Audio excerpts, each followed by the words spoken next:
The front door? That's a pain. You gotta go all the way around. That happened to all of us. Very cool. All right. Oh, yeah, somebody was playing a good one on us. Okay, we are live. All of our chairs were dropped down low, so we all had to fix them. We're all ready tonight, so welcome to the Asheville City Council meeting. If you could just take a moment and silence your cell phones. Oh, somebody in the crowd is doing that. And then also, if you'd like to sign up to speak tonight, please step into the hall and you can sign up at the desk and it will populate on our screen so we can see that you are signed up to speak. And you can do that anytime during the meeting. Just step out into the hall and sign up to speak. All right. If you could please rise for the Pledge of Allegiance. I pledge allegiance to the flag of the United States of America and to the republic for which it stands, one nation, under God, indivisible, with liberty and justice for all.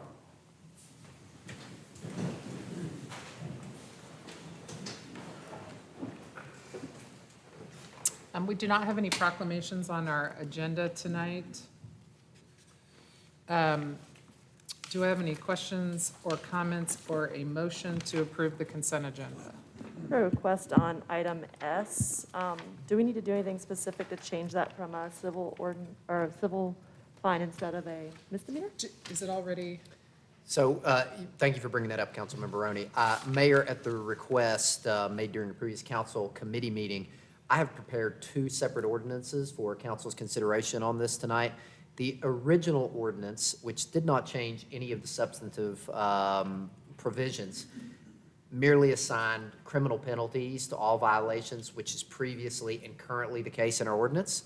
At the request of Councilmember Roney, I also prepared a separate optional resolution/ordinance, which would create a civil penalty just for violations of the ordinance which deal with bikes, carts, strollers, or other means of personal transportation. So the ordinance would still read in either case that those items are allowed to be stored on public property for up to 7 days before a violation occurs. The difference being that currently the violation for any storage of personal property is a criminal penalty. This would either keep it that way for all violations, or in the alternative resolution, allow just those prohibitions regarding bike, strollers, or carts to be a civil penalty of $50 per violation. So if we want to go with the civil penalty, Brad, what do we need to do in terms of the logistics of voting here? I would suggest maybe pulling that off and voting on it separately, if that's what you want to do, and we can add that amendment. Or, okay. Or is it just an alternate motion? It is an alternate motion. Okay. So is that all right? Can we have a motion then to approve the consent agenda minus item S? I'd make a motion. Okay, do I have a second? I'll second. All right, we have a motion and a second. Before we vote on it, can I get some clarity around item F? Because it reads as though, even though we have to purchase ballistic vests specifically for individual staff, that we have some that are not going to be used before they expire, so we have an excess. But it wasn't really clear what the excess is, how we came to have an excess. This is item F as in Frank, right? Correct. And I see, It was also radios, single-point rifle slings to be donated to UNCA. come it up looks to like. the. Sure, mic. we're going to ask Deputy Chief Jim Barnstock to respond to that. When we hire a new officer, we buy them a vest because it's supposed to be cut to their specifications. With our 40% vacancy, we had officers leave before the vests have expired. And so UNC Asheville doesn't have a matching grant, so they can't afford to buy ballistic vests for their department. So they've asked if they could have the excess ones, and they will just take the liability of making sure that it fits their officers in UNC Asheville. So there is a liability transfer. Yep, Okay, thank you. yes, ma'am. Any other questions or comments? Okay, we've got two people signed up to speak under the consent agenda. The first is Jonathan Wainscott. You'll have 3 minutes to speak. Please watch the lights on the lectern. I'll take a second to say happy birthday before our time starts, Esther. Thank you. Happy birthday. All right, this is concerning item R, and the resolution reads, resolution authorizing additional staff work to develop a scope of work for an official audit to ensure compliance with the applicable regulations, statutes, and local requirements to cease harm impacting the African American community, period. And then there's a whole bunch of whereas. And then down at the bottom, now, therefore, be it resolved by the City Council of the City of Asheville that, one, the Asheville City Council commits and provides assurances that it will take necessary and reasonable actions to address harm due to the intentional and unintentional policies, programs, practices, and procedures that produce disparities, as well as racially and gender-based discriminant outcomes in education, healthcare, housing, economic development, and justice as identified or discovered from the audit during the process. And I do not understand the gender-based inclusion here. To have a study of gender-based disparities is an entirely different conversation than reparations and harm done to the African American community.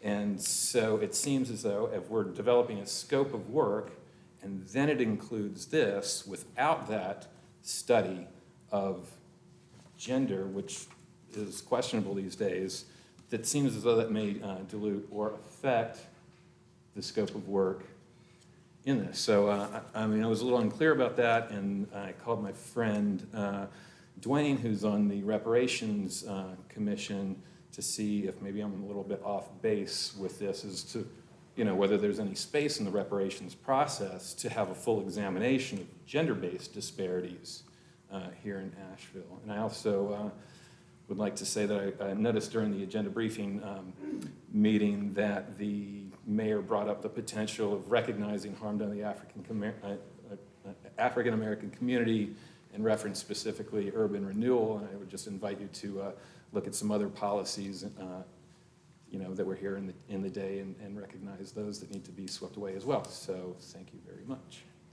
Thank you. Dwayne McPhee.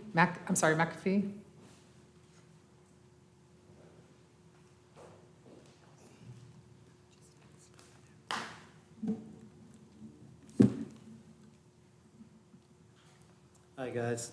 Thank you for allowing me to address you this evening. I am on the Reparations Committee, and one of the things that concern me greatly is that the city attorney has made clear to us that we have to be careful about the language that we use. And I find it disturbing that we put gender equality with reparations. The two do not belong together. Unless I've missed some history and white women were enslaved and their children were enslaved, reparations and gender equality are two completely separate items. They should not be combined under any circumstance. So I would hope that you guys would rectify that as soon as possible. I don't need my 3 minutes. Thank you. Thank you. I do have something to add to that conversation then. You can sit down. We're just having to, unless, did you want to? No, it doesn't have Okay. to specifically be Yeah, to either one of them, but here's why I believe the gender language was included. When the chair and vice chair of the committee came forward, they placed special emphasis on dealing with harms specific to Black women. So I believe that's probably why the gender language is included. I think we have to consider that you can be Black and woman at the same time. So I don't know if we need to change something up to say, to make it specific to Black women or not, but I believe that that was the reason for the inclusion of gender, correct? Well, I That would is- like to say that, I too share the concerns with the last two speakers. So maybe it's something that we need to have further discussion on, and maybe that could be pulled from the agenda and maybe voted on separately. Well, And revise the motion to She add. revised. Sandra, my understanding is that this was, and maybe Rachel can, or Deborah can speak to this as working with the Reparations Commission, but I thought it was the commission that had That they requested it. requested the language, and I think Councilwoman reviewed the Mosley's language. explanation was how I understood it. That's Yeah. what I thought it was supposed to mean. It wasn't, do we just need to clarify in Yeah, the, maybe you need to clarify, because what happens with any of these clauses, like both of them brought forward, if you look back in history, that type of language have sometimes superseded the actual event that you're trying to correct. And that's happened throughout history, especially in the Black community. So therefore, I think it is something we need to have further So conversation. we can do that as part of the scope of work. I think this particular action is about the contract and the ability to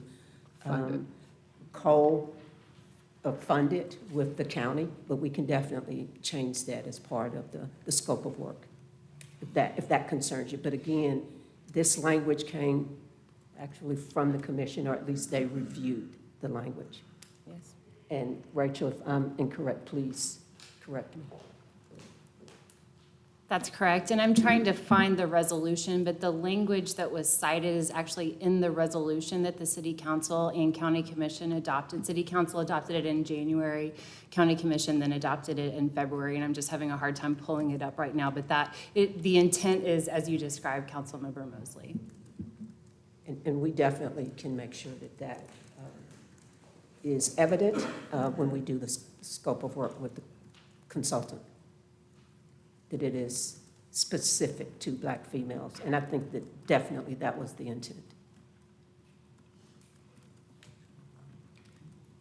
okay, any other questions? All right, we have a motion and a second to approve the consent agenda minus item S. All those in favor, please say aye. Aye. Any opposed? Okay, so on the civil versus criminal, and I said during our agenda review, I would be supportive of a criminal, or civil version of this. If that is the direction we go in, Brad, can you help us understand how the motion should be framed? Yes, absolutely, Mayor. Again, the proposed alternative, which I'll call it, only added one additional provision. Everything in the staff report, everything in the resolution, and everything else that was previously listed in the proposed ordinance is exactly the same. There is one additional provision, and I'll just read that for the record. In the alternative motion, which allows for civil penalties, I added a subsection C, which reads as follows. Violation of this section attributable to the improper storage of bicycles, carts, strollers, or other means of personal transportation shall subject the offender to a civil penalty in the amount of $50 for each violation. Payment of all fines issued pursuant to this section shall be required to reclaim any property removed by the city. That's generally in alignment with not just the amount, but the language used for our other civil penalties. So that is the only change. If that is the one that council would like to go to, I would just suggest a motion to approve item S from the consent agenda with the alternative motions issuing civil penalties. I'm prepared to make that motion. I still have concerns about enforcement, but my top priority right now is that if someone is retrieving their personal transportation equipment, like a bike parked in a bike rack, that they may not be subject to a criminal misdemeanor when they retrieve it. So I move to accept item S with the alternative resolution, with the exception of adding the provision allowing for civil penalties as outlined in section C. Will that do? That's just fine. Okay. Do you have a second? A second. All right, we have a motion and a second. Any other questions or comments? All those in favor, please say aye. Aye. Any opposed? All right, we're done with the consent agenda, and we're going to move on to the exciting part of our agenda, and that is the manager's report, beginning with employee recognitions. Mayor, I appreciate you flattering me by saying this is the exciting part. Or it might just speak to the rest of the agenda, but yes. Actually, it is for me, particularly when we have the opportunity to do employee recognitions. But I have two topics that I'm going to cover this evening. The first presentation is going to recognize some pretty special employees for some pretty extraordinary community support and the other for personal accomplishment. The second presentation will be from Ken Putnam, who's going to update us on the I-26 project. Next slide, please, Maggie. So all of our City of Asheville employees are heroes and are celebrated daily for the exemplary work and service they provide to our community. You know, recently, we've kind of been on a roll of having the opportunity, the privilege, and the honor as part of my manager's report to recognize and acknowledge the work of some pretty extraordinary employees. So tonight, I want to lift up and celebrate the 5 members of the Asheville Fire Department for volunteering to help the residents of Vermont during a flood that occurred in that state, and Lauren Brune for a personal accomplishment of achieving the North Carolina Government Budget Officer certification. Next slide, please. So I want to recognize the tremendous work of kind of an intergovernmental team. Our partners were Buncombe County Fire Department, Charlotte Task Force, the Greensboro Task Force, the National Weather Service, and FEMA, who responded to, as I noted earlier, a flood that was happening in the state. So this was not just go to one city. It was kind of a statewide event that our team, intergovernmental team, supported and responded to. So if the firefighters would please come up to the front, that would be very much appreciated.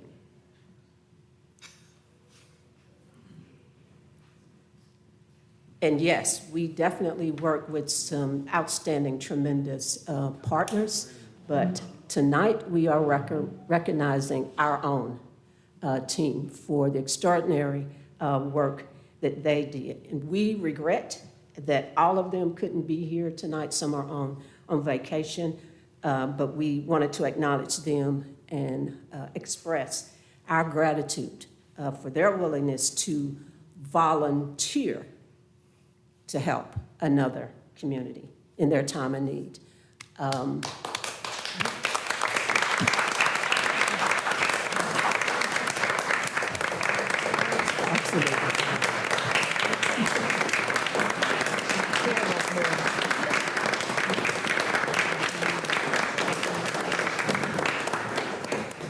And if I could, Mayor, I would love for them just to introduce themselves so that I don't butcher their names. So, and then I will introduce the 2 that aren't here tonight. Is Maggie there to make sure they don't mess up the equipment?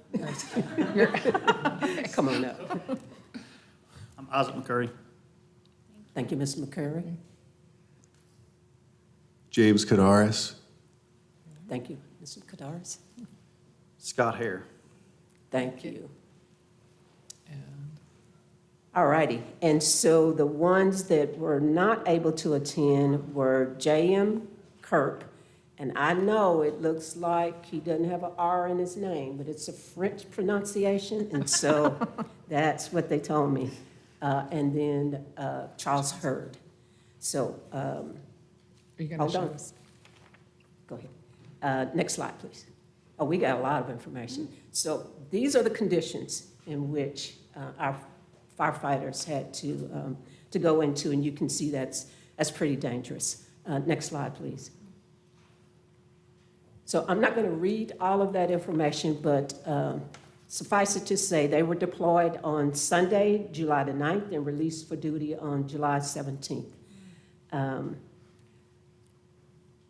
won't go into, as I said, the details about every effort, but let's just say that our team wasn't there just in case they were needed. They were actively engaged in numerous swift water rescue efforts, ranging from participating in a recovery after a dam break, evacuating people from hotels, apartments, and several single-family homes, to assisting in the rescue of a missing person. And again, this was happening in several parts of the state. Next slide, please. And The FD was told by the Vermont commissioner, and I'm assuming you guys are telling the truth about this, of public safety and fire and life safety, that they were one of the best teams in the country. The city of Asheville couldn't agree more. Thank you for all your hard work and dedication.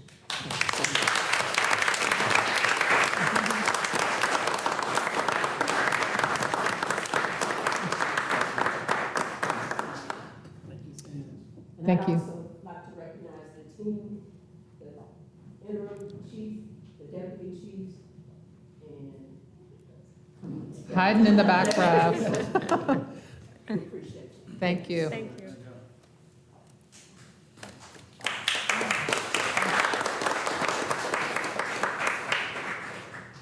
And so next, Lauren Bruin, North Carolina Local Government Budget Officer Certification. Next slide, please. And so we told Lauren that, you know, she needed to keep her comments brief to like 15 minutes. I'm just kidding, she's not, she doesn't want to speak. Okay.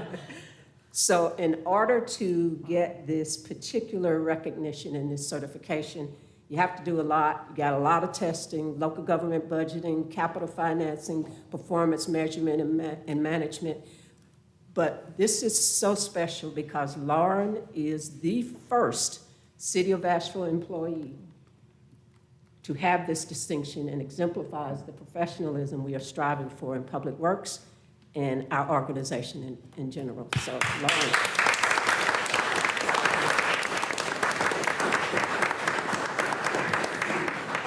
Don't you go anywhere. Come back. So Lauren has been an incredible asset to the city of Asheville since July 2016. Happy 7th anniversary. We commend your efforts and dedication in achieving this personal and professional milestone. Lauren, thanks for all you do for public works in the city of Asheville.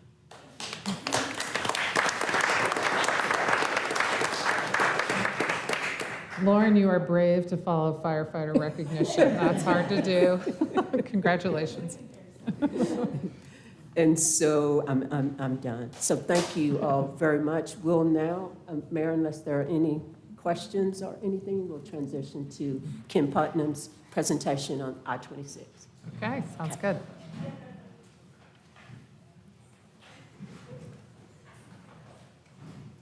Good evening, Mayor, Vice Mayor, and City Council members. My name is Ken Putnam, and I'm the Transportation Department Director. And tonight, I want to give you an update on the I-26 project, which has been many years in the making. The design-build selection process for sections B and D is ongoing with a planned contract award in February of 2024. The Burton Street community is the only neighborhood in Asheville to have received an environmental justice population designation from NCDOT for the project. This designation resulted in the NCDOT and the city making specific commitments outlined in the 2018 Burton Street Neighborhood Plan. And this plan was sponsored by NCDOT due to the community's environmental justice designation. The Burton Street community has requested additional improvements since that plan was adopted. The DOT has determined if that plan is amended, Burton Street would no longer be eligible for this designation and associated improvements based on current demographics. In February of 2023, City Council adopted a resolution supporting the Aesthetics Committee's recommendation to invest $5.9 million in aesthetics enhancements for the I-26 connector project, which requires local funding because these enhancements exceed NCDOT's standard level of treatment. As part of that action, City Council also approved a motion in support of neighborhood improvements for Burton Street, Hillcrest, and Montford, and NCDOT was notified about both approvals in a letter dated February 15th, 2023. The purpose of this presentation is to provide a scope overview of the project, provide an update on mitigation strategies associated with Burton Street's designation, and provide an update regarding the Aesthetic Committee recommendations to Hillcrest and Montford communities. Section B begins just south of the Haywood Road Bridge and ends at US 1923, which is future I-26 near Broadway Street. Section D is Riverside Drive, and it begins south of Hill Street and ends at Broadway Street. Both sections will be delivered using the design-build method, and the selection process is ongoing, and 3 teams have been shortlisted to compete. The design-build award date has moved from October 2023 to February 2024 in order to give the competing teams more time to prepare the proposals. And once it's awarded, it's anticipated that these sections will take 6 to 7 years to complete. Here's a map section that kind of shows it. What you see in green is the Section B, which is really the bulk of the connector project, and then that orange-colored section to the west is Riverside Drive.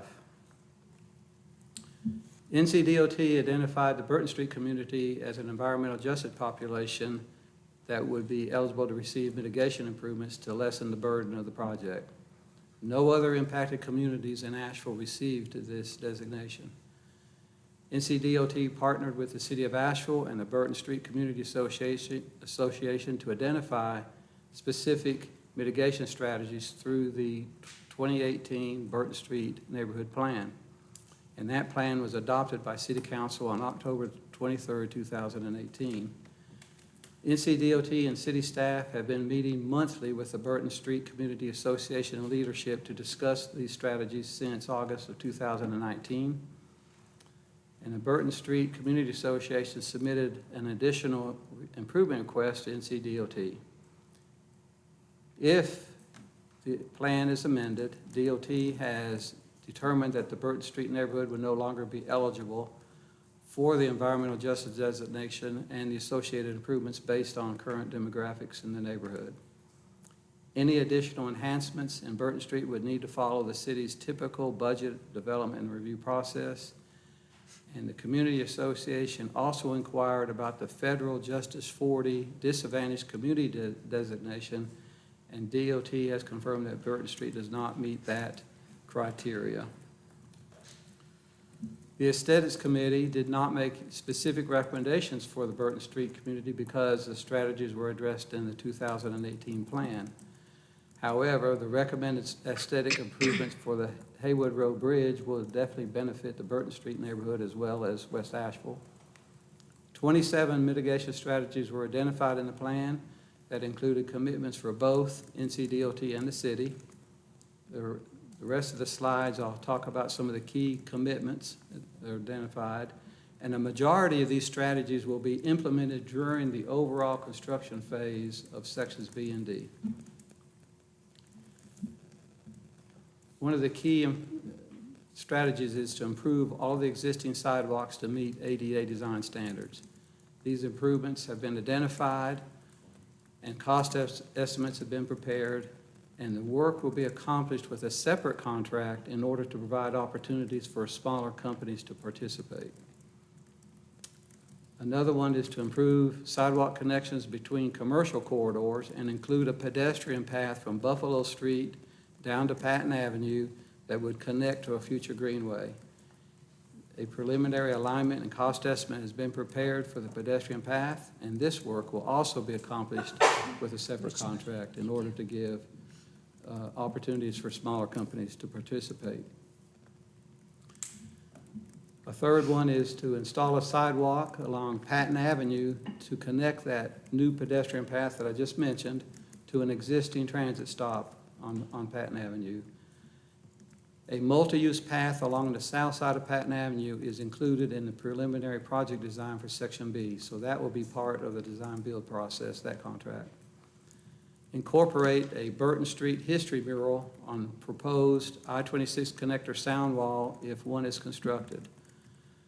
Once a final determination is made as part of the design process that Burton Street would benefit from a sound wall, it will only be constructed following a vote from the impacted residents.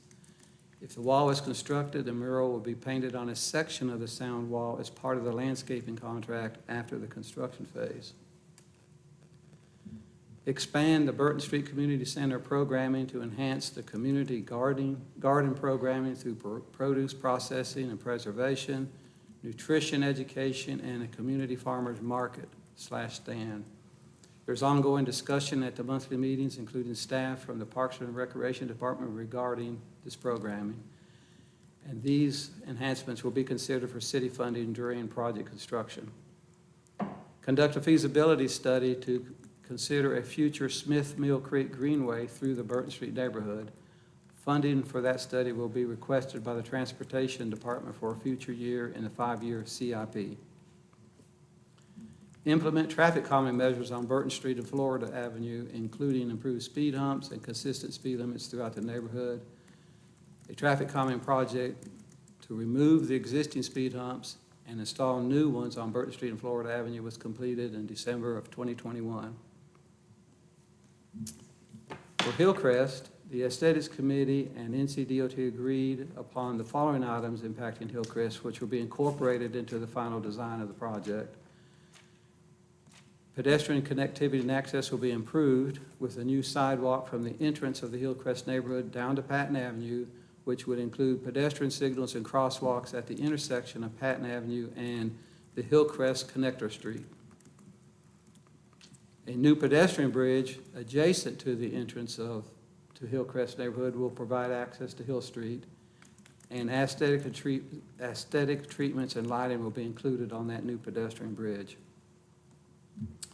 For Montford, the Aesthetics Committee and NCDOT agreed upon the following items impacting Montford, which will be incorporated into the final design of the project. The most important one is this first bullet. The travel lanes adjacent to the cemetery have been lowered, eliminating the need for a retaining wall. So if you could picture yourself standing in the cemetery looking out west, instead of seeing a retaining wall, you'll be able to see The sky. highway. Oh, See what? the highway. The highway. That too.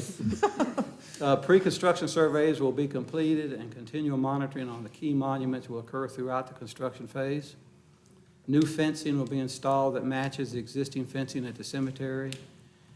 There's a possible tree planting in the right-of-way will be considered depending on the final design, and construction noise will be limited during all funerals that are scheduled there. The key takeaways again, the design build process is going on and the contract award date is planned for February of 2024. And then I'll mention the last one down here, that the City Council took action to approve the Aesthetics Committee recommendations and furnished a letter to the DOT in February saying all that. With that, I'll be glad to answer any questions. So can, sections B and D, I mean, importantly for Asheville, I don't know which one is which, but it's the bridge section in the middle of the city. I mean, B is that, Yes, ma'am. right, okay. And so, you know, while we have been experiencing disruption in South Asheville, we're about to see, well, in the not too distant future, a major construction happening for multiple years in the center of the city. When you say it goes to a planned contract award in February 2024, when would we expect to see construction begin? Okay, that's a good question, because what they have to do on a design build process, they'll have to complete the design. So they'll get the partial design, they'll have to complete it. Then they'll have to purchase the right-of-way. Then they'll have to move all of the utilities that have to be moved, and then construction can begin. So more than likely, it will be at least 18 months to 2 years before you would see construction actually begin. Mm-hmm. And how about the section leading up to West Asheville from South Asheville? Will we see work happening before? I mean, or no, just the whole section won't start until? Okay, of course, depending on what team is picked, they'll probably have different ways that they'll go through to do the project. I think that it's safe to say that all the teams are going to look at every possible angle they can to shorten the construction time frame. But I was trying to be realistic that we're probably looking at that 6 to 7 years. Mm-hmm. And then D is Riverside Drive. That's the only part that D is. It will be happening simultaneously with the work along B. But again, they'll have to make sure that they're not getting in the way of each other for the new bridges that'll be going overhead and that sort of thing. And then the other project that will be coming up, that will have a standard construction letting, will be the section that would start around I-40 and come up to connect to the B project that Okay. ends right below Haywood Road. So there's going to be a time, in there where those projects, both those major projects are going on at the same time. But we have until, it sounds like you're saying we probably won't see any construction activity till 2026. That's a good conservative, Yeah. yes, ma'am. I have a couple things. One thing that hasn't been clear to me over the years with the aesthetics committee engagement that I've participated in is what has the engagement with the Hillcrest Neighborhood and Residents Association looked like? There's always a question, it's going to happen through the Housing Authority. Have we used our tools with the GARE outreach? The impact on buildings, is that really clear to the Residents Council? Have we sent a postcard? Are we just leaving it to other organizations, or are we engaging as a city? There has, from the aesthetics committee and the DOT, there's really been very little engagement specifically with Hillcrest. A big decision that would need to be made, at least in the preliminary design, is that they would qualify for a noise wall. But would the presence of a noise wall separate them more? That's something that's still on the table. And there's still a building that might be removed, is that correct? I'd have to double check that, Kim. I think in the latest design, I didn't think there was any buildings that were going to be removed. I know it was in the other side of the project, so I think it would be helpful if it does come to that we do some really intentional engagement, I think would be important. Right. But for the Burton Street part of it, I know the 2010 plan is mentioned in the 2018 plan, and the 2018 plan was effectively an update. So since the 2010 plan is mentioned in the update, does that mean both the original neighborhood plan and its updates are considered, or just the 2018 plan? It's just the 2018 plan because from what I understand is the 2010 plan was never adopted by the city. It was only the 2018 plan that went through the process with the DOT and the city and the community, and that's the one that was adopted. So the DOT plan is the one the city adopted? Yes. Interesting. Do we have an understanding why they're not eligible for the Justice 40? If not, could we maybe get a follow-up for the council on the reasoning? Yes, I can furnish that. Any other questions? There's no action, this is just a presentation, but any Oh, yeah, I other might have questions? missed it, but the letter from February 15th, did that get to the council as well? Okay, I'll look for Yes. it again. Thank you. It was sent out, is that correct, Rachel? And, okay. Thank you. All right, thank you. That concludes the presentation. Thanks for your patience. All right. All right, moving into the public hearings for tonight. The first item we need to continue again, and I don't know, is that August 22 date a realistic date, or is it just that we have to continue it to the next council meeting? Does anybody from planning know about the South Side Neighborhood Vision Plan? No, okay. I'm not trying to put you all on the spot. I was just asking because I think we've continued this several times, so, And I think we're going to have to do it again until October. okay. Because And we we are- don't, planning is working could we with the do that neighborhood. right now? Do that right now. Okay, give us a date, Maggie. Let's do the, I'm going to do the second meeting in October at this October point. 24. Yeah. You want to?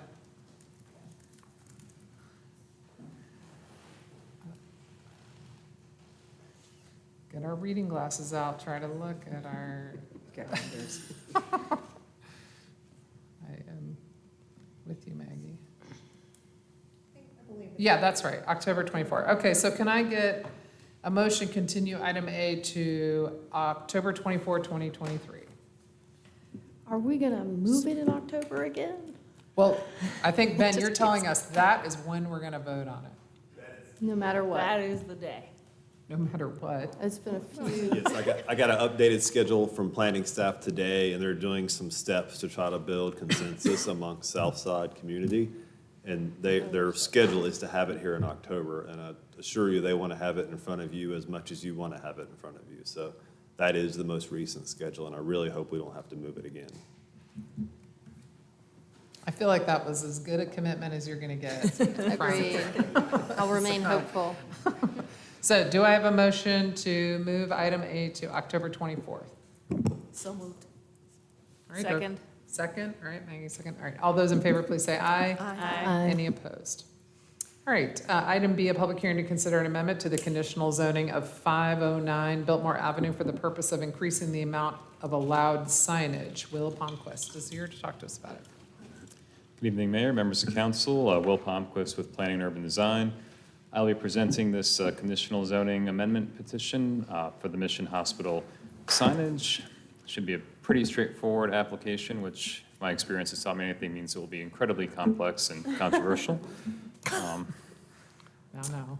But hopefully not. So this is the site in question located at 509 Biltmore Avenue.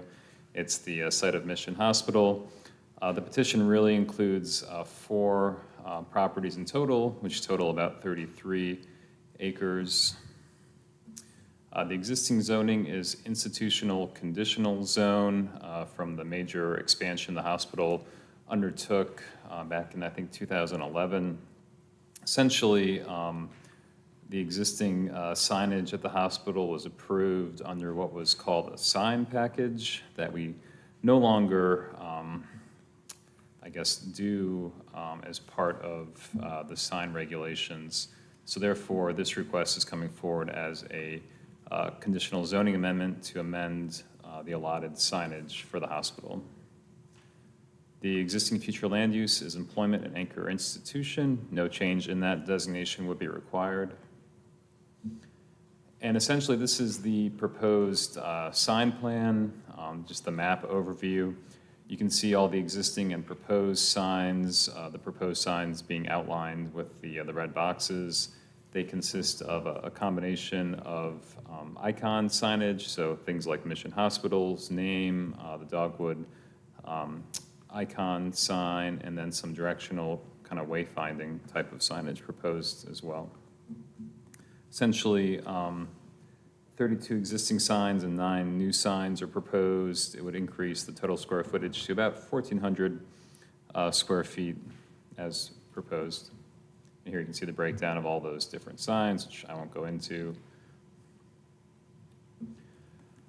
As far as this proposal's consistency with Living Asheville Comprehensive Plan, it is consistent with the employment and anchor institution land use category, which talks about a type of campus district named for the often large land parcel areas with more or less a singular cluster of uses and activities, of which Mission Health is an example. This proposal would support a number of goals in the comprehensive plan, including to make streets more walkable, comfortable, and connected by improving wayfinding signage for pedestrians and bicyclists, and to provide resources to connect businesses and workforce by working with colleges, institutions, and local hospitals to deliver contextually sensitive design and development decisions as those institutions expand. This was reviewed and approved unanimously at the June 7th Planning and Zoning Commission hearing. There are a few conditions associated with this proposal, including that the maximum number of signs would be 41, total signage area would not exceed 1,500 square feet, and that the signage, sign design and location would substantially conform to this proposed master signage plan, which is incorporated into this conditional zoning amendment. All the other existing regulations of the conditional use permit from 2011 would remain in place regarding the building's expansion and all that other stuff. Staff concurs with Planning and Zoning Commission and recommends approval of the proposed amendment to the conditional zoning. And I'm glad to answer any questions. I believe we also have a member, our person from the applicant team available to answer more specific design or sign questions as well. if only to make your comedic hopes and dreams come true, I'm going to complicate this a little bit. I've recently interacted with some of the signage on campus as a pedestrian and cyclist, and it is a little bit hard to find where you're going for certain areas. And I'm curious if any of the signs that we're looking at are in areas for future expansion of multimodal transportation options. For example, there's some, entrance number 9, for example, is pretty close to what I imagine would be like where a future sidewalk would be. So has staff identified any like pinch points or areas of concern? Because this is really broad, but I'm just curious. Yeah, I don't know if we got into that level of analysis. I think going forward, if new facilities were proposed, the signs could be relocated or redesigned slightly as long as they're substantially in compliance with this master sign plan and doesn't go over the overall square footage of signage, which allows for a little bit of flexibility going forward. So I think kind of finding the right balance between specificity and generality in this plan will allow for a little bit of tweaking around the margins as either sidewalks get built or transit stops get moved and that sort of thing. So I think it allows for, if they wanted to move a sign 10 feet this way or that way, wouldn't have to come back to you all for approval necessarily. Thank you, I appreciate it. Mm-hmm.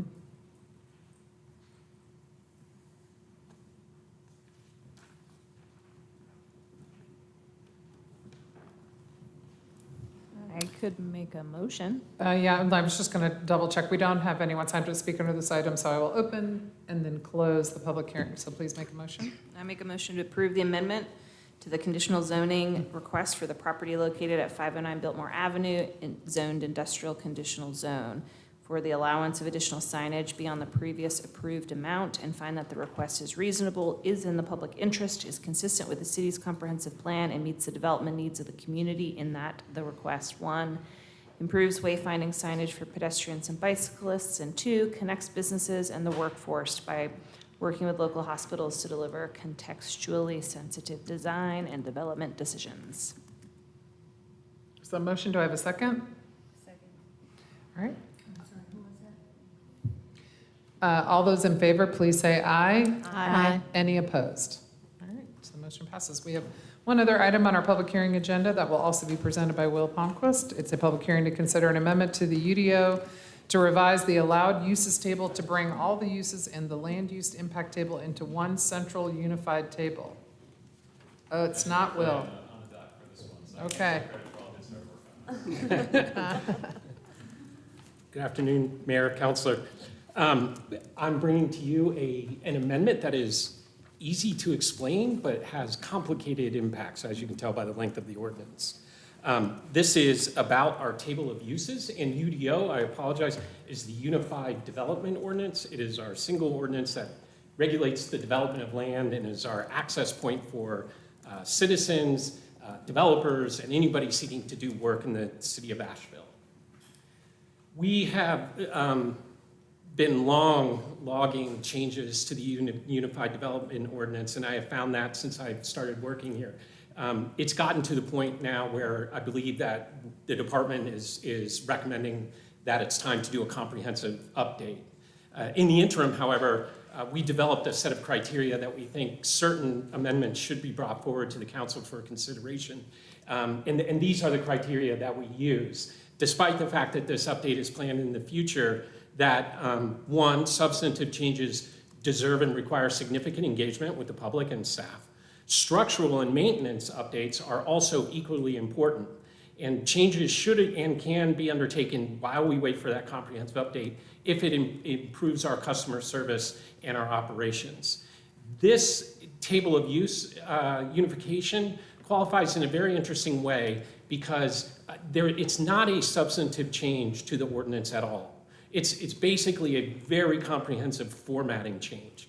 When I first learned the UDO, it was an embarrassing process to find out how it all worked together. There are 4 separate tables that list uses by the district or zone that they're located in. There are 3 additional lists that have those uses listed. And it became clear to me, and when I proposed this to other staff, that we could unify this without changing the substance of the UDO so that we would have one table that had all of the uses listed in it. And when we dove deeper into that, staff reported back to us that citizens were frustrated in the complexity of the ordinance. And so that triggered this update process. We feel that it improves consistency across all zones, and we were able to complete this project internally without seeking outside help. What it does is it takes these separate lists of uses and tables and brings them all into one, which reduces confusion for customers and landowners. Many citizens come to the city for the first time dealing with a question about a use, and they have to comprehend our incredibly lengthy and important development ordinance, but having multiple tables creates some kind of frustration. It has also created a challenge because updates have taken place in separate tables and have not been coordinated, so there's some confusion over the use of language and terms. And we feel that by bringing this all together, everything is consistent and we don't have to rely on an incredible amount of support to get people to understand how this works. What this essentially does, we have a primary table of permitted uses. Our proposal is to expand that, absorb all the other uses and lists of special requirements into that single table so that there's only one place people have to go. We're also absorbing a table that's called the land use impact, which governs changes of non-conforming uses. It includes all the same uses, but it's written in paragraph form. It doesn't even match the format of our code. Now we will pull that into this table of permitted uses and everybody will have that one single place to go. It'll eliminate redundant tables, it'll eliminate redundant text, and it'll clarify all citations throughout the code, and that's why that ordinance is 18 pages long. Pros, we feel that this reduces redundancy and complexity and corrects a handful of typographical and formatting errors. It provides easy access and understandability for citizens and reduces frustration. And it makes future amendments, if we take future amendments before that comprehensive update, it makes it that much more simple to do because we only have to go to one table and one location to make that update happen. There are no cons by our recollection, and we think that it actually triggers consistency with the comprehensive plan, particularly under resilient economy, where ensuring consistency and enforcement of our land use regulations, updating the plan periodically to ensure all necessary land use types are provided for. Just recently, we had the Cat Cafe update, for instance. And it also improves your goal of expanding and improving core services. This will help staff be able to work carefully with citizens and provide the kind of information and support that you want us to, and that we want to do, frankly. So we concur with the Planning and Zoning Commission and recommend that you approve this proposed zoning text amendment. Any questions? I really appreciate this because I think that it gets to the spirit of where open meetings policy is, so that information is all in one place, means that it's more accessible, easy to share, and easier to understand. And I understood from the documents that were in our agenda that there's no substantive changes. However, in the past, I have seen things pop up where when things were put all in one place, you move to you default to one of the wordings more than the other. And so I'm just going to ask very explicitly, were there any changes to lodging use? Lodging, there were none. Okay. There was a change like that. For Right. instance, I think in one place we had optometrist, which is not defined in our ordinance, but then we have health offices, which includes an optometrist. So we changed it to health office. Okay. Any other questions? Okay, I'm going to open the public hearing and close the public hearing. Do I have a motion? I'll make a motion. Oh, do you want me to read? Hit it. Go ahead if you have it. You're much more zoomed in. Go for it. I'd like to make a motion to approve the proposed wording amendment to Chapter 7 of the Asheville Code of Ordinance and find that the proposed amendments are reasonable, are in the public interest, and are consistent with the city's comprehensive plan and meet the development needs of the community, in that the amendment will, 1, help promote transparency and clarity for all users of the UDO. 2, simplify future amendments related to uses, definitions, applicability. And 3, creates a clear and coherent unified table of uses. Mrs. Sage, I'll second. All right, we have a motion and a second. All those in favor, please say aye. Aye. Any opposed? All right, thank you. All right, moving on to new business, we have the consideration to delay land use incentive grant application for Aston Flats LLC for 46 Aston Street until the Luigi policy has been revised, and Sasha Vertinsky is here to present this item. Thank you, Madam Mayor.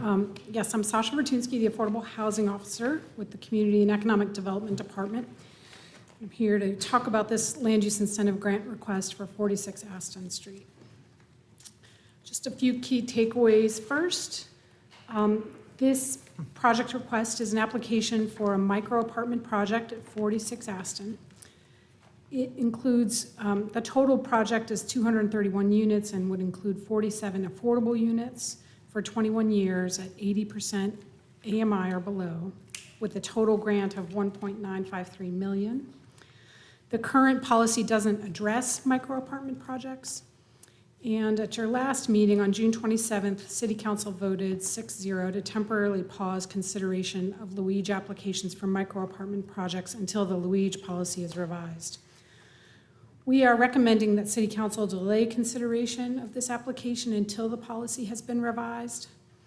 On June 20th, HCD voted 2-1 to delay consideration of this application.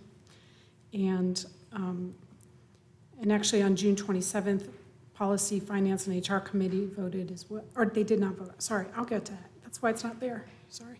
Luigi policy will be revised as a part of the Affordable Housing Plan update in fiscal year 24.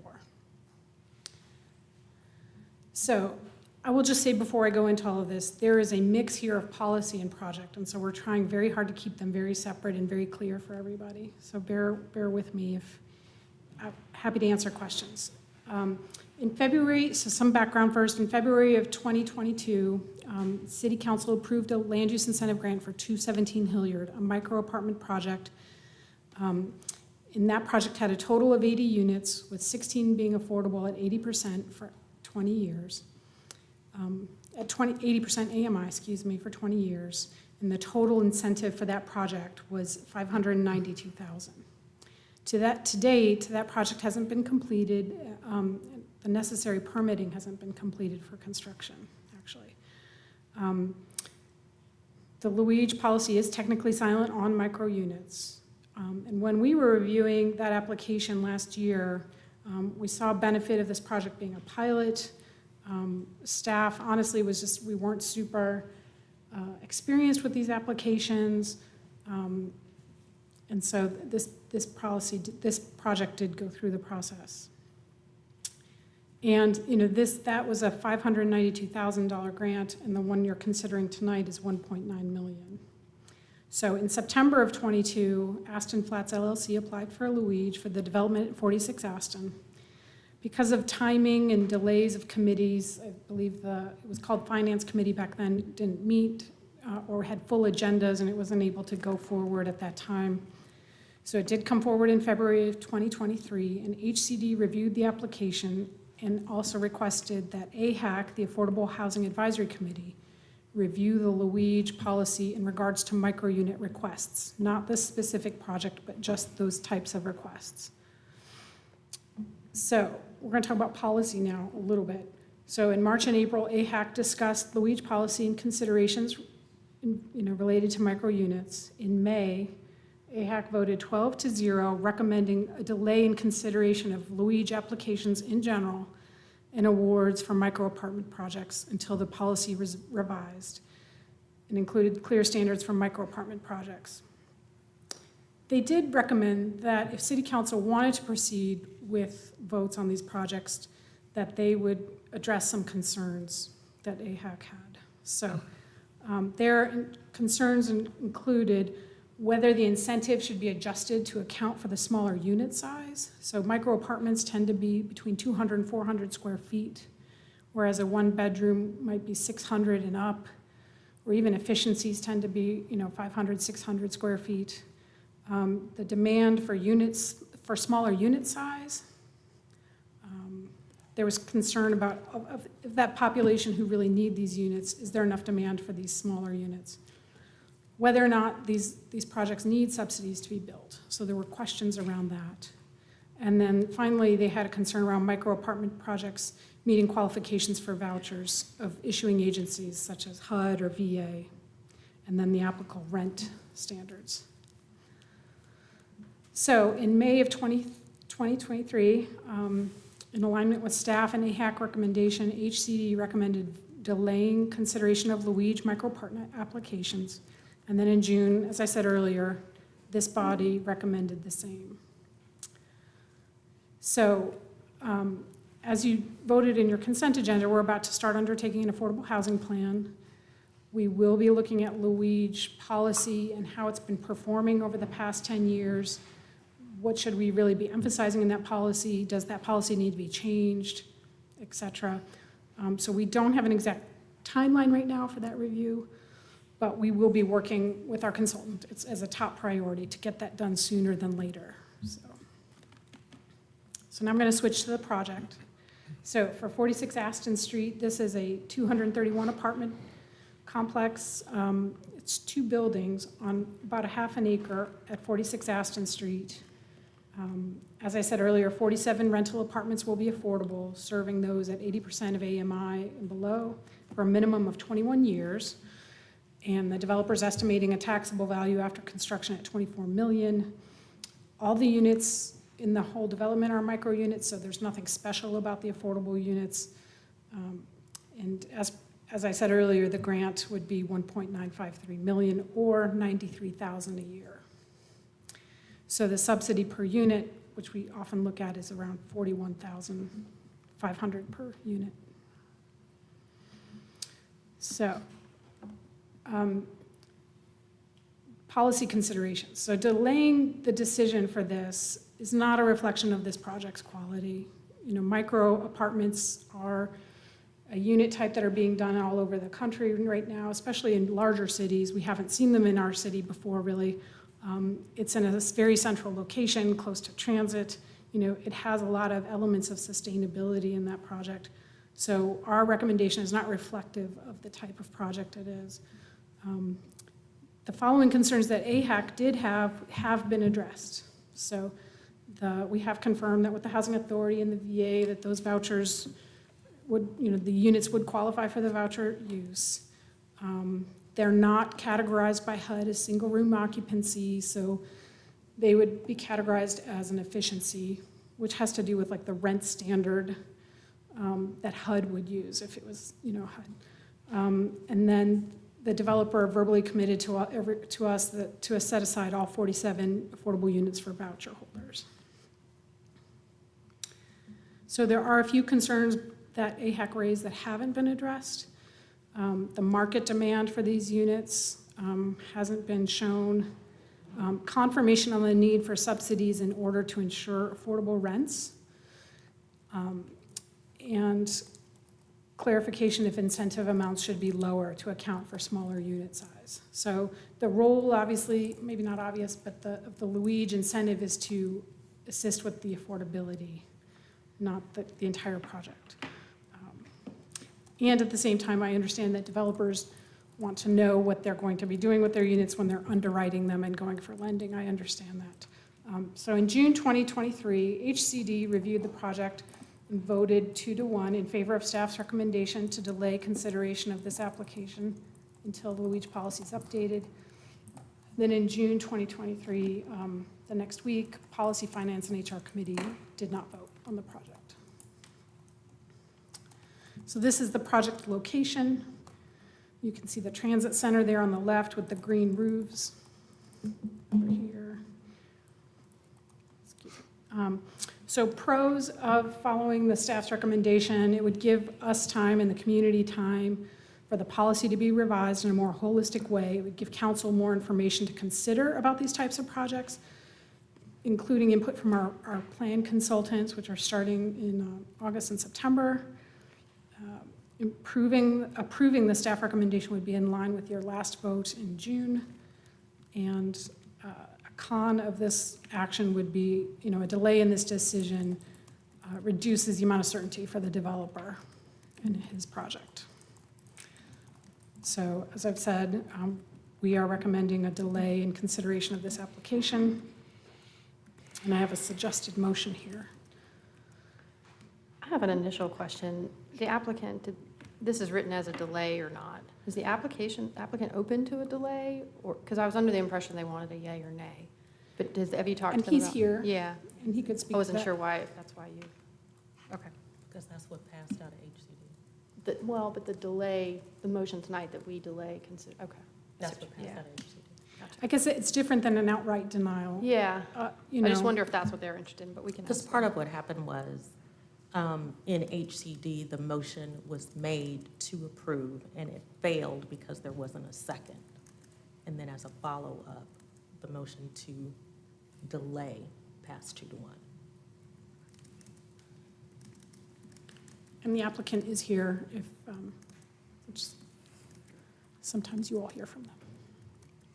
Do you have any questions for the applicant? Before we?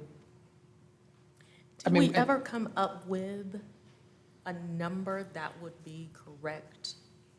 Or how does one come up with the number in accordance to what AHEC said about a reduction in the amount? Have we had any discussion about that?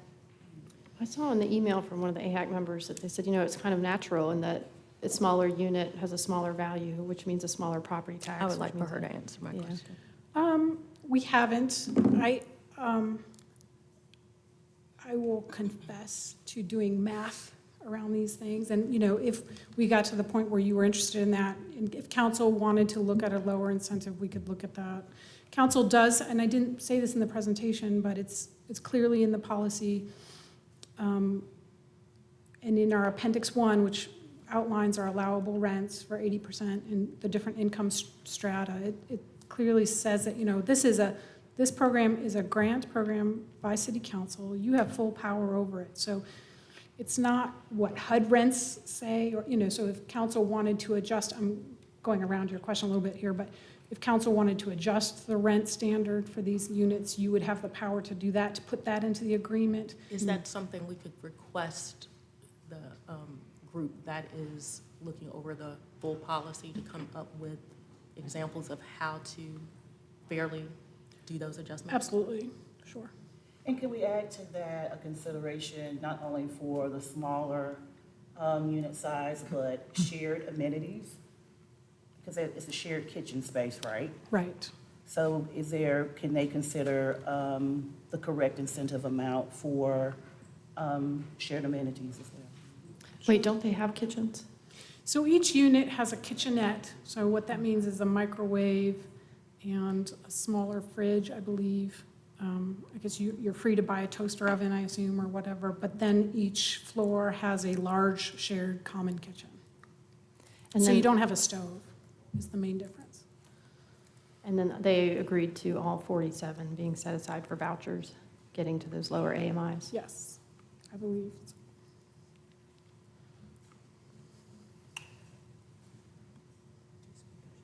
Okay, you're done with your presentation. I'm not hearing an emergency question for the developer. I'm going to open the public hearing, but then if there's more questions, we will do that.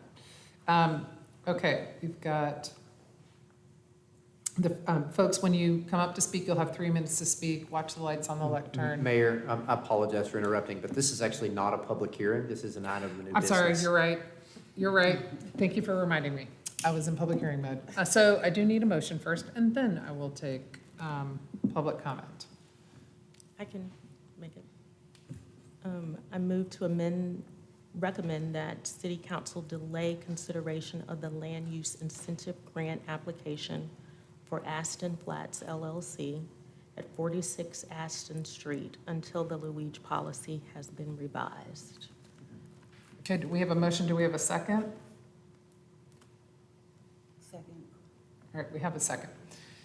Okay, so now I'm going to ask speakers to speak for no more than 3 minutes. Watch the lights on the lectern. The first person signed up to speak is David Moritz.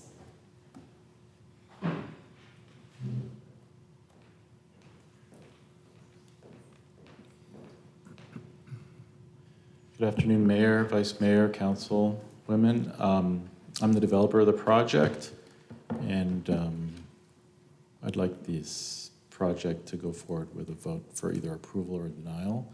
I'm not in favor of delaying the vote. We made our application in September. I have 3 minutes, so I'll summarize. As you're aware, the two most pressing issues facing Asheville and other cities are affordable housing and climate change. When I started this project, thinking about it 3 years ago, those are the things I wanted to address. This is an opportunity for the city to lock in the rates for 47 units for 21 years. But I know there's some consideration of what exact rent will be. I don't know yet, but in Nashville, the same project is, the rents are about $1,200, which includes all utilities. The thing is if rents end up being lower here, the city actually gets 231 affordable units. So to me, it's a win-win on both sides. You either are able to put a ceiling on 47 units, which will allow voucher acceptance, or if for some reason the rents are very low, the community of Asheville has just gotten 231 affordable units.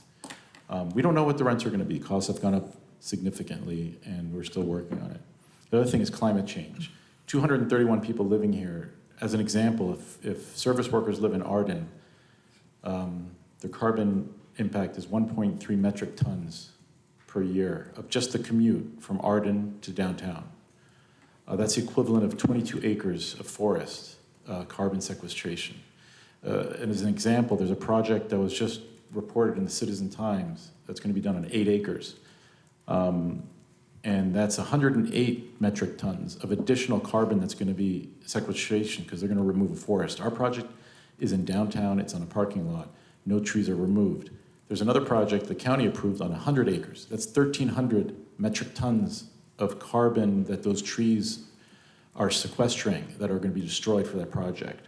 So the climate impact of a project downtown is very significant, including the units are small, which means that the energy impact of each unit is very significantly smaller than larger units in terms of energy use, water usage, but the walkability is really the most important thing. And if it was that easy to build apartments downtown, why don't we have so many? We don't. And this is the unit size is to address the fact that we're doing this on a very small lot in this location. There are not a lot of large lots to do traditional apartments in Asheville. So I think we've addressed all the issues that have come up, including I've met the VA specifically on this. They said the vouchers would be accepted. The Housing Authority said vouchers would be accepted. I thank you for your time, and I'd like this to proceed to a vote and either vote for or against this so we can move on and build this or not. Thank you. The next person signed up to speak is Barry Biala.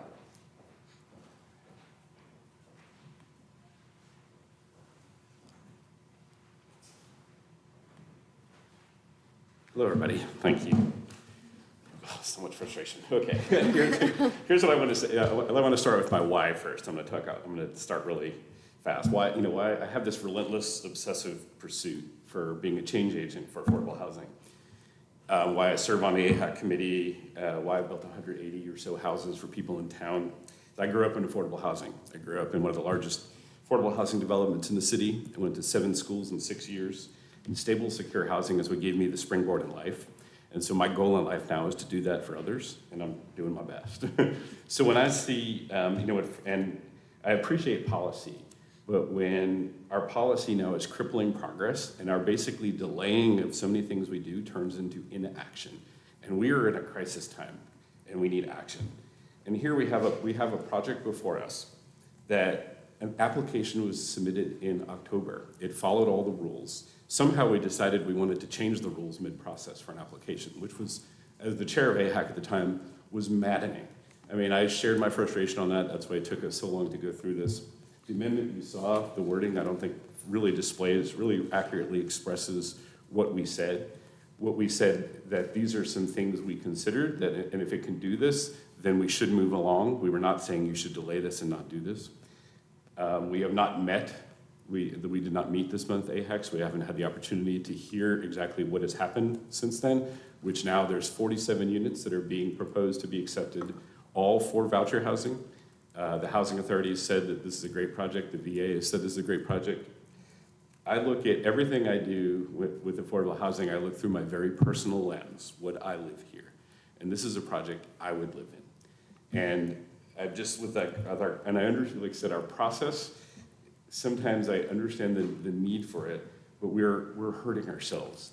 That if someone is coming with a project and trying to help, we can't just delay things. I mean, I'm looking at something, I'm moving something else of my own through, and I've got an email here today that says, City Council agenda for 8/22 is pretty full, and I've been directed that any additional public hearings will have to go to the 9/12 council meeting.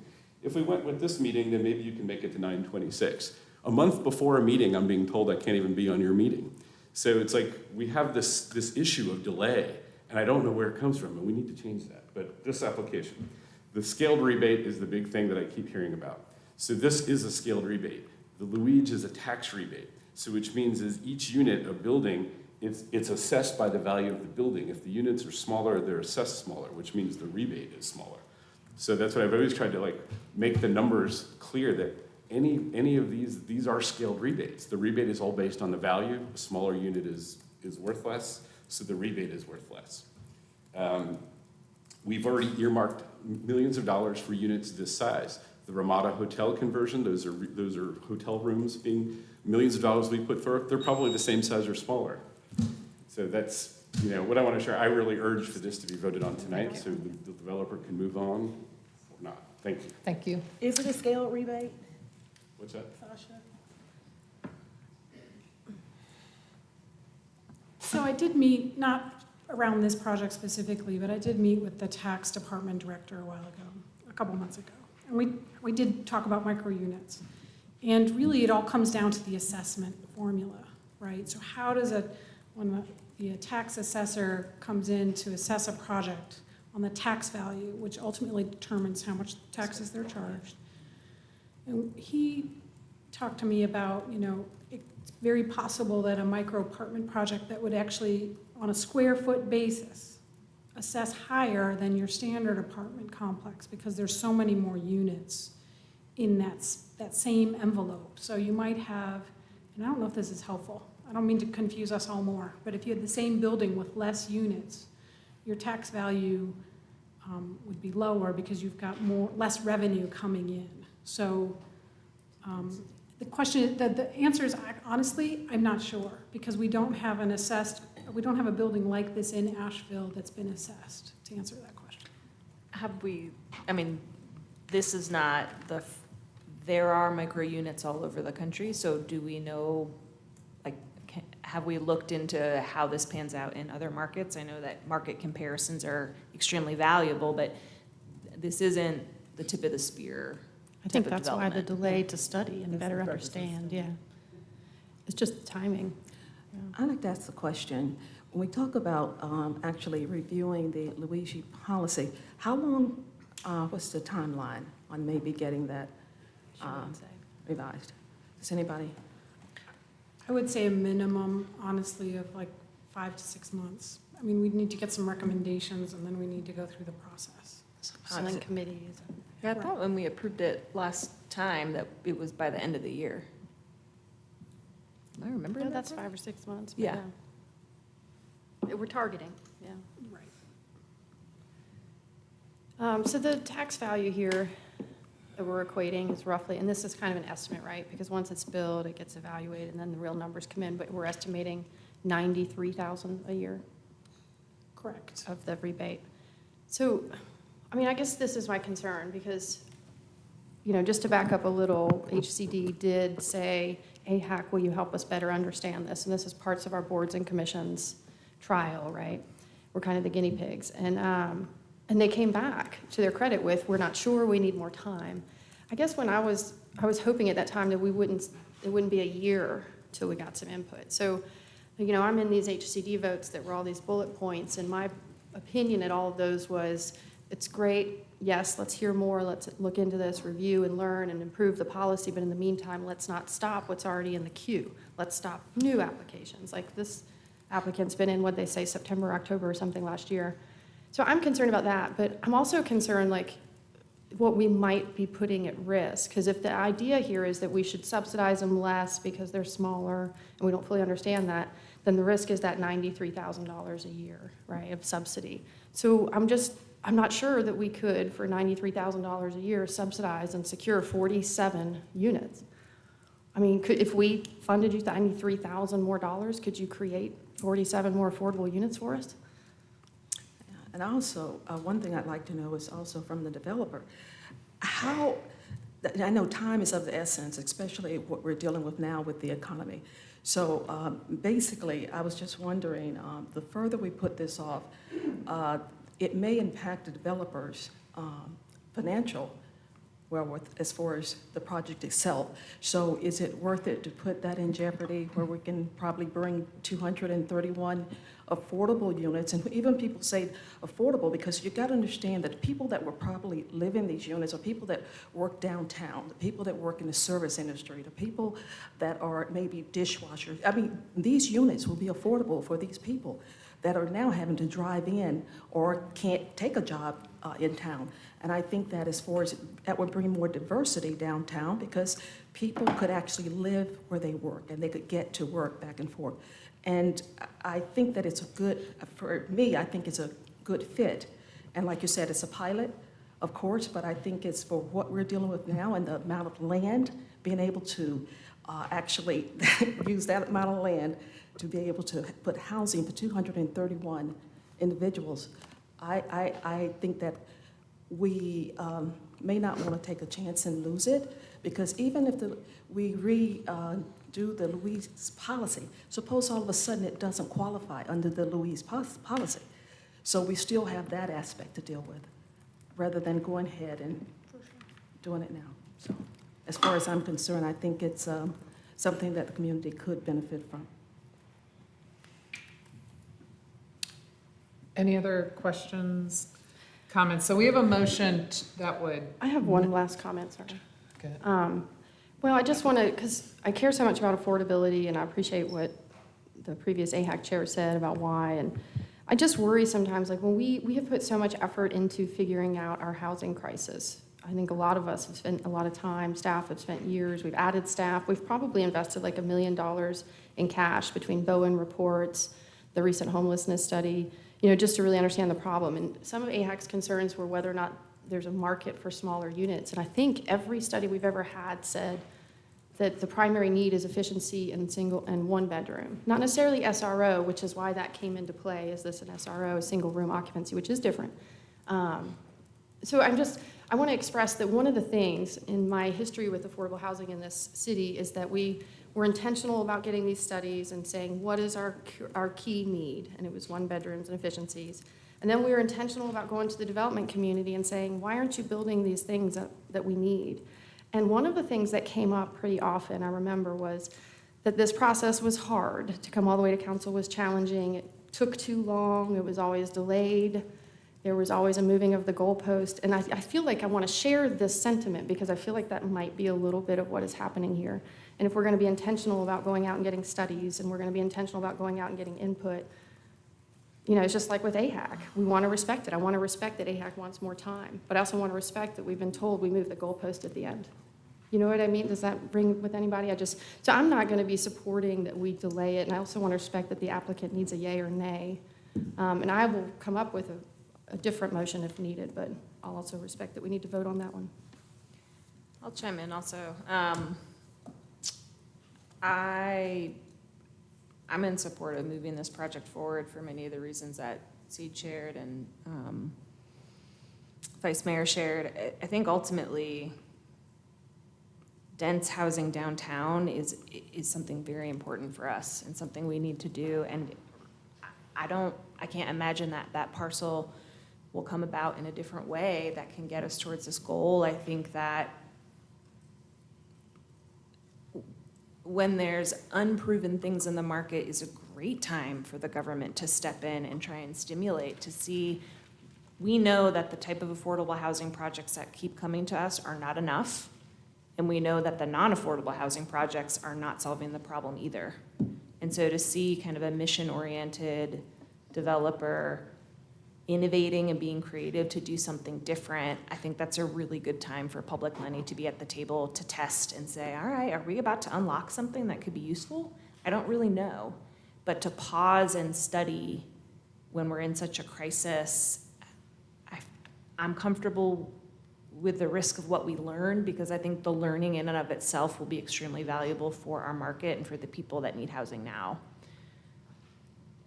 If I could, I wished we had had the opportunity with the earlier project that was approved for micro units to have had that kind of example, that demonstration.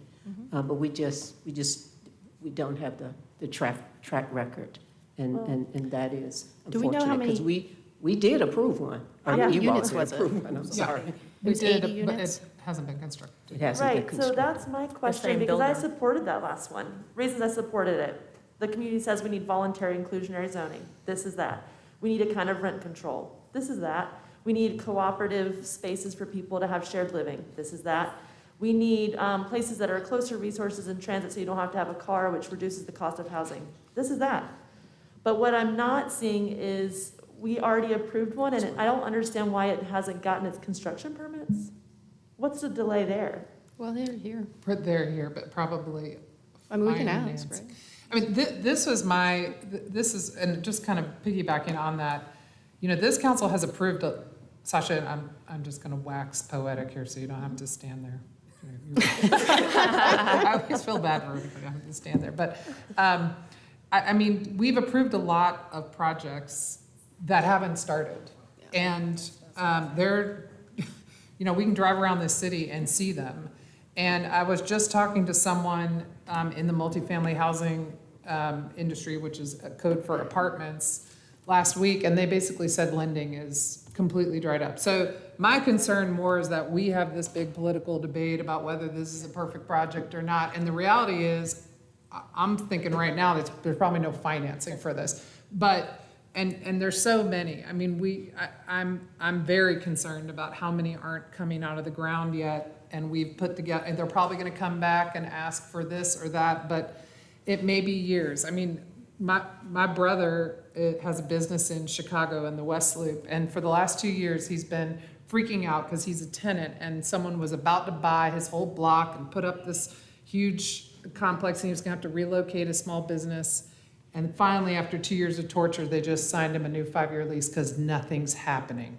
There's no money, nobody can borrow, no one can sell, because the market's frozen up. And I don't think that's hopefully exactly happening in Asheville. I hope there's still opportunity for folks who want to make these investments and take these risks. But the reality of it is that's going to be the hurdle. That's going to be the biggest challenge. So, you know. I agree, and like, but. It may be a scale But, thing, like, 80 units versus government 200. creating space for Oh, no, I'm projects. saying in conclusion, I am supportive of moving this forward. I'm not, I don't,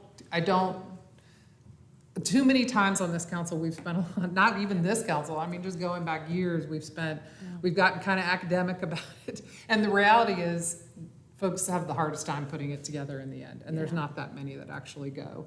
So,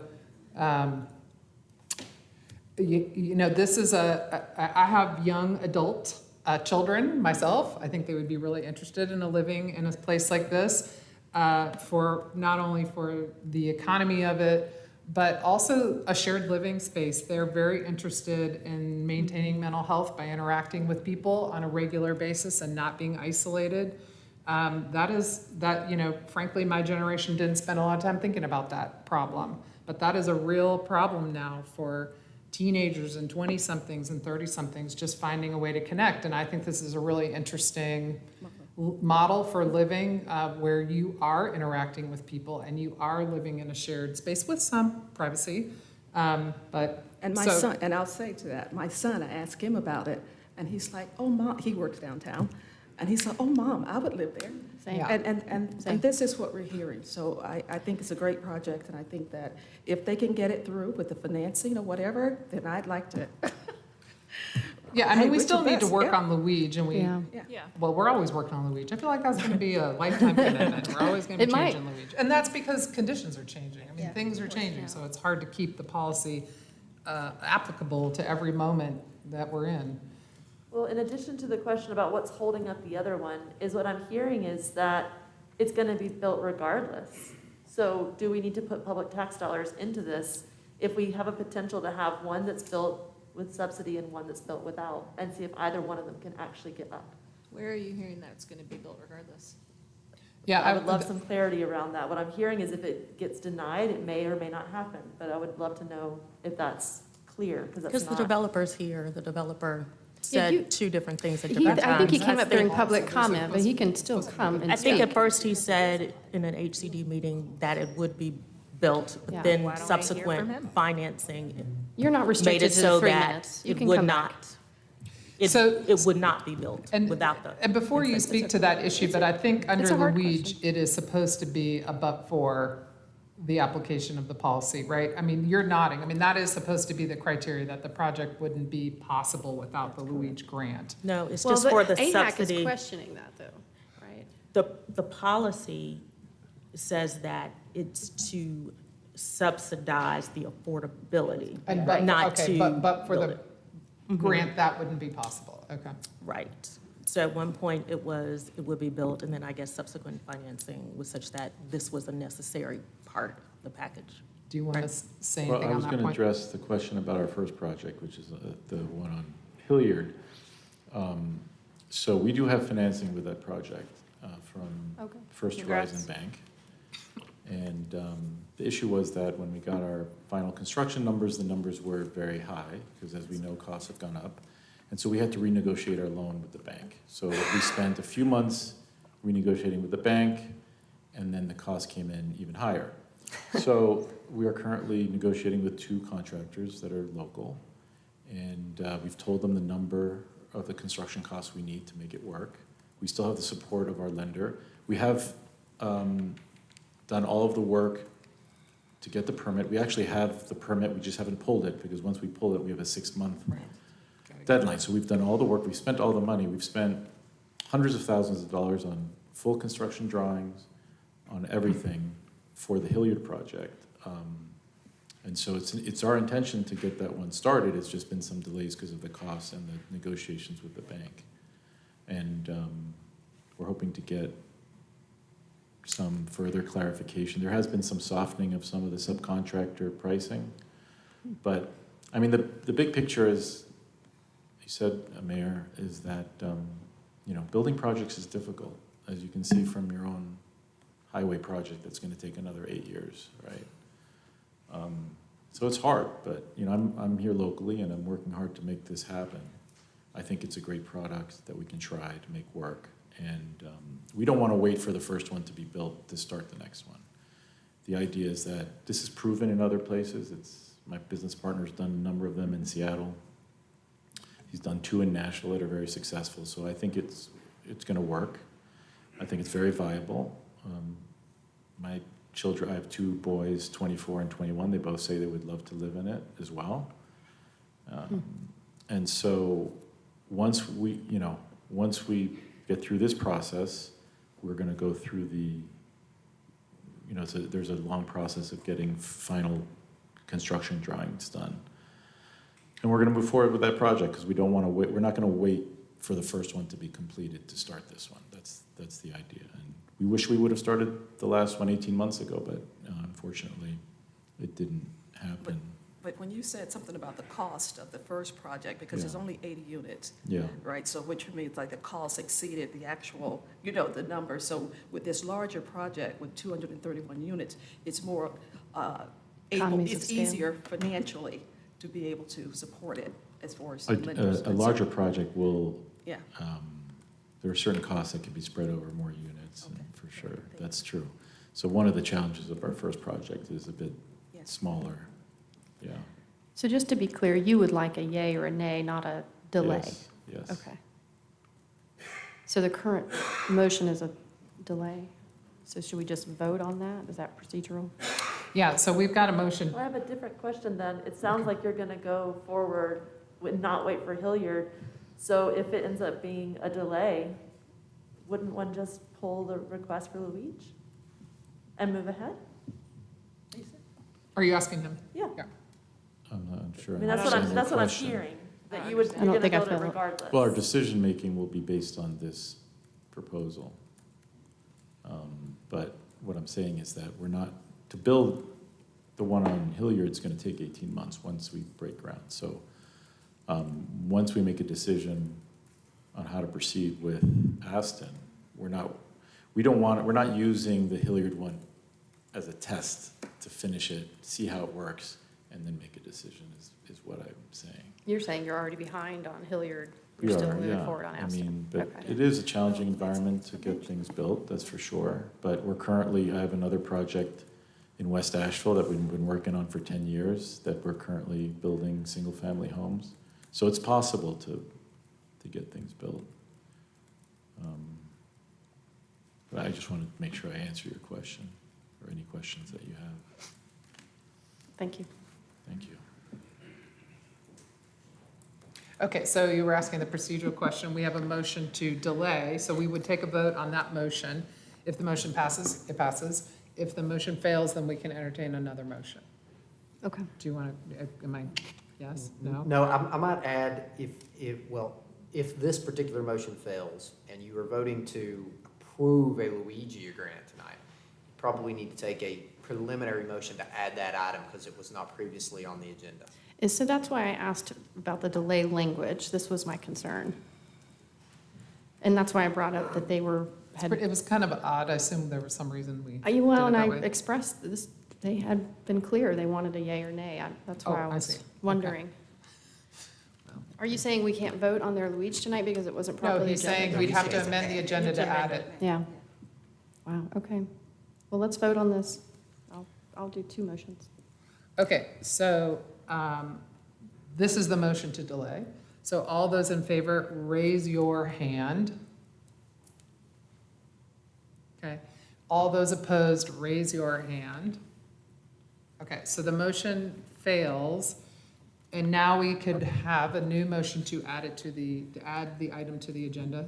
I would like Brad, may to- assist you with the motion making. I'd like to make a motion that we add consideration for a Luigi grant for the Aston Flats LLC at 46 Aston Street to the agenda tonight for consideration. Second. Okay, now we have a motion to add the item to the agenda.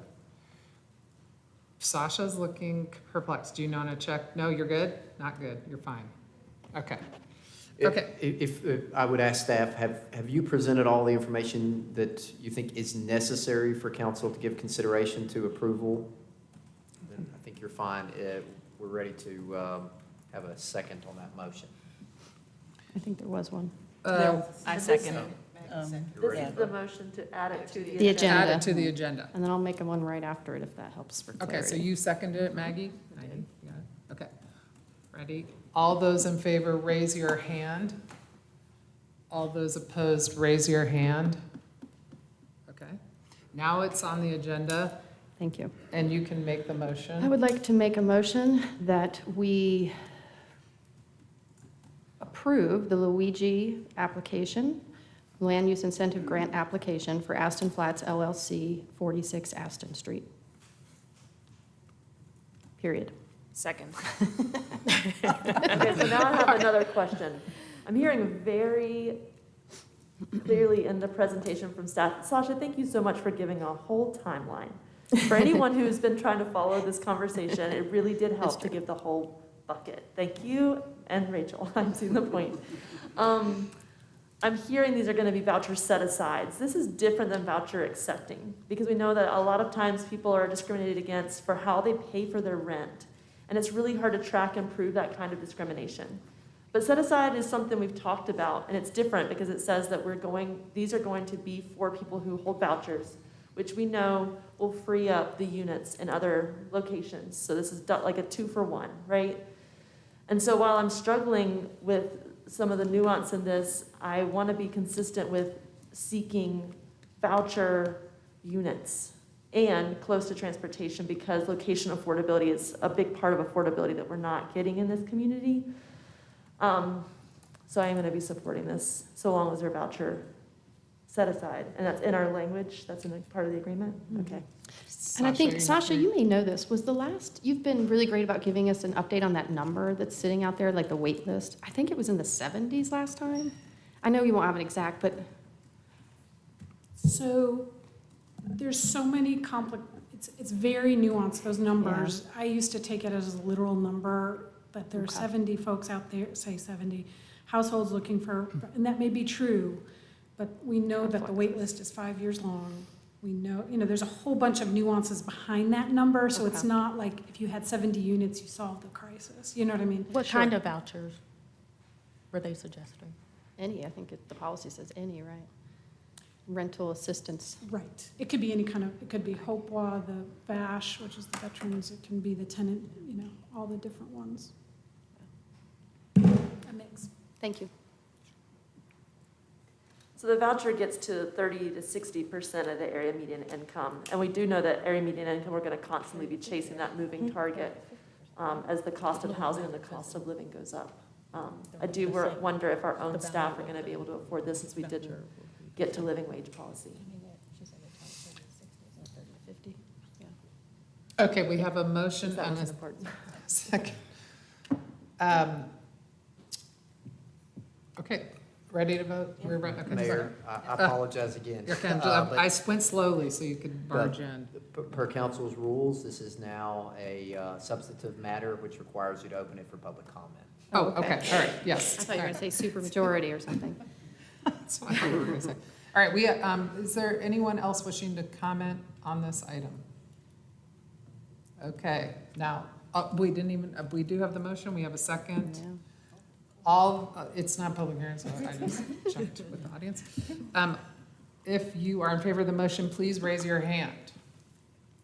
Okay, and if you oppose the motion, please raise your hand. Okay, thank you. And a big thank you to AHAC. We do really look forward to getting more insight into how this policy could be better. Okay, we have conclude the items on our printed agenda, and now we are ready. We do have a closed session tonight, council, so everybody just relax. But we have a few folks signed up under general public comment. The first, and again, folks who are speaking under public comment, you will have 3 minutes to speak. Watch the lights on the lectern. The first is Stephanie Phillips.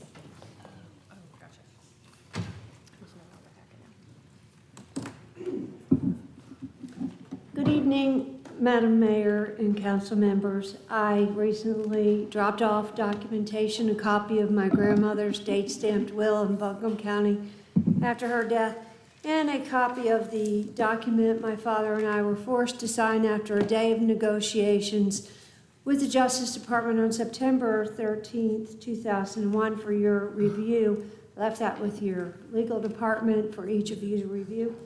On another note, what is the city's greatest challenge? This question was posed to me in another region. Thinking positively, my first thought was too many free, affordable, interesting, informative, fun activities scheduled at the same time. But not having been born or raised there, I conducted extensive research asking lots of businesses, civil servants, and community members. The natives, elders, and civil servants offered great insight, factoring in all citizens, an invaluable learning experience. Some common answers: not enough living wage jobs and affordable housing, drug problems, labor shortage, infrastructure needs, dry county, not enough water to support current and future development. It's the universal question of all cities and towns: survive or thrive. Tourism is vital. Visitors bring new residents and businesses, increasing tax base to improve the community and the services. I commend you on your efforts to serve your constituents. How could we measure success in any community? This is what I came up with. 1, when civil servants can afford to live and work in the same place, each neighborhood has a proactive neighborhood watch. This will increase mutual security at the community level. 2, when every child is afforded quality preschool, K through 12, and postgraduate education, chooses and can afford to live and serve in the community they were born. 3, when every senior can afford and chooses to live in the community they were born, comfortably, peacefully, fearlessly, a respected living historian with purpose and dignity. 4, an economy where mom and pop stores survive, complementing other larger businesses. I present this to you as a member of Phil's family, and let us know if there's any way we can serve you. I want to compliment you on your security for your building. I haven't been well-traveled and been to many community public forums like this, and you have the best security I have noted. And this is a really awesome place to visit, and I'm sure your residents are very, very happy being here. And I like to see every community on the planet fit this prototype. And then I think this would measure our success as a human race. Thank you. Thank you. Jonathan Wainscott.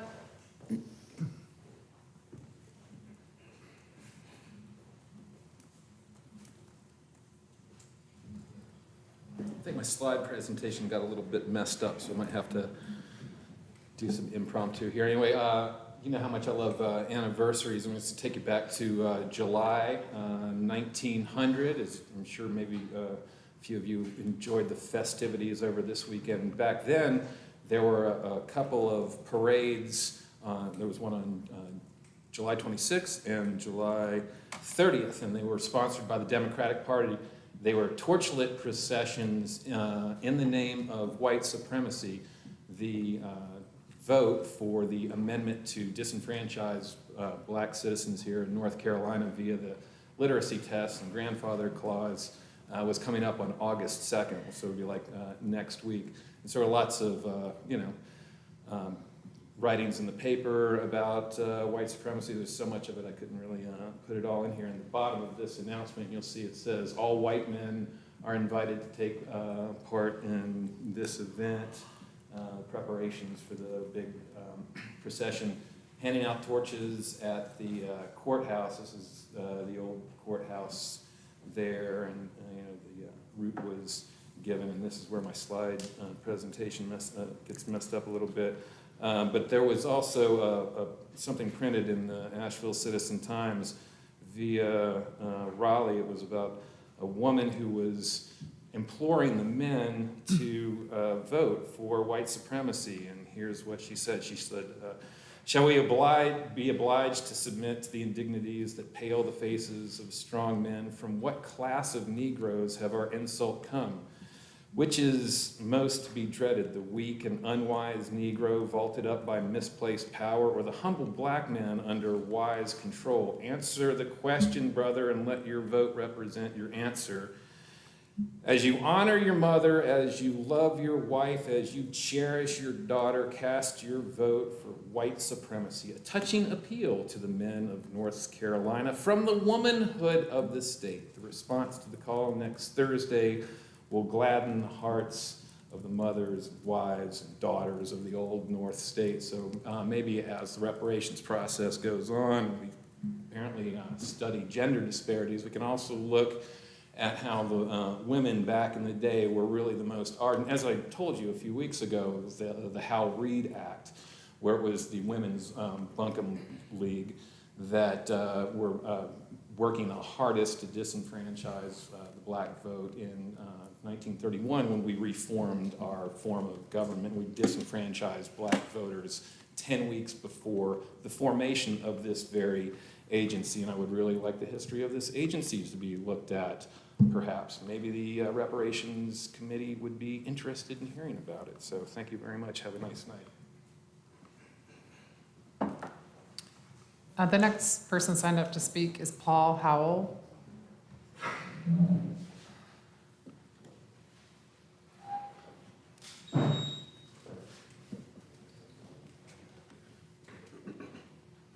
Mayor, Vice Mayor, council members, city manager, city attorney, and of course, Maggie, the group. Good evening. I'm gonna be brief. I wrote everything down because I'm getting a little old in the tooth and I can't remember stuff too well. So, I want to speak on something no one else is speaking on. Murder in our city. Not just murder, but murder by our futures against our futures. And how this city and those sworn to serve and protect are failing the black community, especially our younger people. excuse me, how are they being served and protected when people are continuously arrested for possession of ghost guns, given a low bond, and released without having to spend a single night in jail, only to get out, get back on the computer, order another ghost gun, and be right back in business? How can we blame anyone for using their right to legally obtain an illegal weapon when everyone is strapped? The guns are bad, yet it's the guns being in the hands of those that haven't lived through enough disappointing moments in life as to where decisions made in a moment of anger or fear would end in death or incarceration. As par for course, nothing is going to be done until the ghost guns and their history strike Asheville's suburbia. But wait, that's wrong. Because Benji ain't shooting up the neighborhood. He's going to shoot up the school, and not with a ghost gun. AKs are the weapons of choice for that. What does one have to do with the other? Guns are in the schools on the regular now. How long before Benji is bullied by someone with a gun and quietly yet enragingly sits on it until he explodes? Guess what? This is averted now with consequences and penalties for possession of a firearm, period. If you're not licensed, unregistered weapon, juvenile, ghost gun, committing a crime, any of that should be punished. Enough with the slaps on the wrist. Until our young people see they are being served and protected, the only option they see is to serve and protect themselves. It's wrong to us, yet it's right to them in their thinking to protect themselves. Thank you. Thank you. Anina Tovish.